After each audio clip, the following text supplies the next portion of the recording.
আজ শুক্রবার 31শে বৈশাখ 2026 সালের 15ই মে, মীন রাশি, মীন লগ্ন, পাইসেস সাইনের জাতক জাতিকাদের আজকের দিনটি কিন্তু অতিরিক্ত সাবধানতা অবলম্বন করেই চলতে হবে।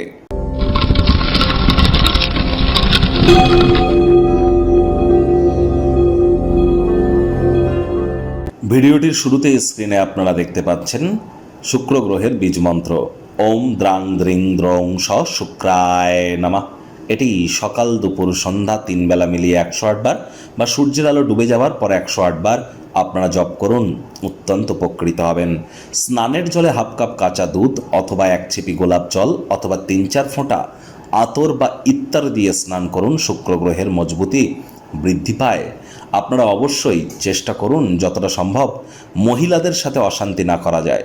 আপনি পুরুষ না আপনি মহিলা, ইট ডাজন্ট ম্যাটার, এটা কিন্তু ম্যাটার করছে না। আপনি পুরুষ হন বা মহিলা হন, মহিলাদের গায়ে হাত তুলবেন না।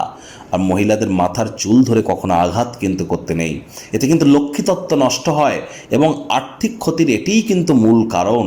এটি করা থেকে আমাদের বিরত থাকতে হবে। উল্টে মহিলাদের সম্মান করুন এবং নিজে মহিলা হলেও অন্য মহিলাকে সম্মান করুন, তবেই কিন্তু লক্ষ্মী তত্ত্ব আপনার ক্ষেত্রে বৃদ্ধি পাবে। আজ শুক্রবার হলেও আপনারা সন্ধ্যাবেলার সময় স্নান আদি সেরে লক্ষ্মীর পাঁচালি পাঠ করুন লক্ষ্মী দেবীর ঘটের সামনে বসে, এবং নিজের মনস্কামনাকে মাতা লক্ষ্মীর সামনে আপনারা জ্ঞাপন করতে যেন ভুলবেন না।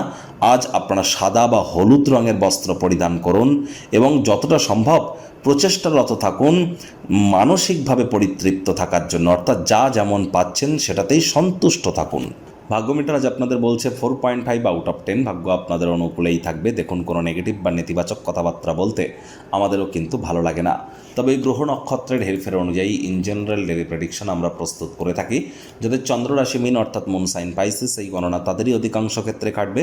আর যাদের মিন লগ্ন তাদের কিন্তু আংশিক খাটতে চলেছে। আজ স্বাস্থ্য, অর্থ, কর্ম এই কয়েকটি ব্যাপারে অতিরিক্ত সচেতনতা অবলম্বন করে চলুন। স্বামী স্ত্রী একে অপরের শরীর স্বাস্থ্যের দিকে অতিরিক্ত নজর দিন। মানসিক উদ্বেগ কিন্তু আজ বাড়তে পারে। পর সমালোচনা, পরচর্চা, পরনিন্দা, রাগ, বিদ্বেষ, হিংসা, ঘৃণা, ইগো, অহংকার এই ধরনের নেতিবাচক অনুভূতিগুলি থেকে নিজেদেরকে দূরে সরিয়ে রাখুন।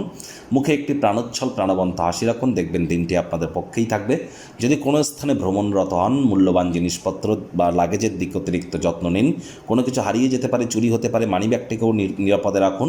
নতুন উদ্যোগ পরিকল্পনা, নির্মাণ কার্যকে পিছিয়ে দিন। ব্যয়বহুল একটি দিন, খরচ বাড়তে চলেছে। আজ ক্রিয়েটিভিটির মধ্য দিয়ে সময় অতিবাহিত করুন। আজ অবশ্যই আপনাদের মধ্যে যার দূরবর্তী স্থানে কোনো যাত্রা বা ভ্রমণ যদি করেন, সেটা আরামদায়ক তো হবে না, তবে গুরুত্বপূর্ণ বিভিন্ন যোগাযোগ বানাতে সাহায্য করবে। চাকরিজীবীদের অফিসে কম কথা বলে কাজ বেশি করতে হবে, মনের থেকে মস্তিষ্ককে বেশি দাম দিতে হবে। কোনো প্রকার অফিস পলিটিক্স বা গসিপিংয়ের অংশ যেন হবেন না। বসের কিন্তু কুনজরে আপনারা পড়ে যেতে পারেন। রাজনীতিবিদ যারা আছেন জনসংযোগ বৃদ্ধি করুন। হার্ডওয়ার্ক, কঠোর কায়িক পরিশ্রমের কোনো বিকল্প নেই। অলিক কল্পনার পিছনে না ছুটে বাস্তববাদী হওয়ার চেষ্টা করুন। বন্ধুবান্ধবদের সাথে সময় কাটান, কোয়ালিটি টাইম পাস করুন। আজ শিক্ষার্থী বিদ্যার্থীদের পড়াশোনায় মনোযোগ আরও বৃদ্ধি করতে হবে। উচ্চশিক্ষার জন্য যারা বিদেশ যাত্রার কথা ভাবছিলেন, ভাগ্যদেবী আপনাদের পক্ষেই আছেন। সন্তান সন্ততিও আপনাদেরকে গর্বিত করবে। হাউস ওয়াইফদের জন্য দিনটি বেশ। প্রেমিক প্রেমিকা, স্বামী স্ত্রী, না ভাব ভালোবাসা, রোম্যান্স, না তর্ক বিতর্ক, অশান্তি, কোনোটাতেই বাড়াবাড়ি যেন করবেন না। অন্যান্য দিনের ন্যায় আজকের দিনটিকে সাধারণ হিসাবে ট্রিট করবার আপ্রাণ প্রচেষ্টা আপনাদেরকে করতে হবে। শত্রুপক্ষ, বিরোধী পক্ষ একটু হলেও শক্তিশালী থাকছে। পারিবারিক দায়িত্বগুলি সঠিক সময়ের মধ্যে সুনিপুণভাবে পালন করবার প্রচেষ্টা করুন।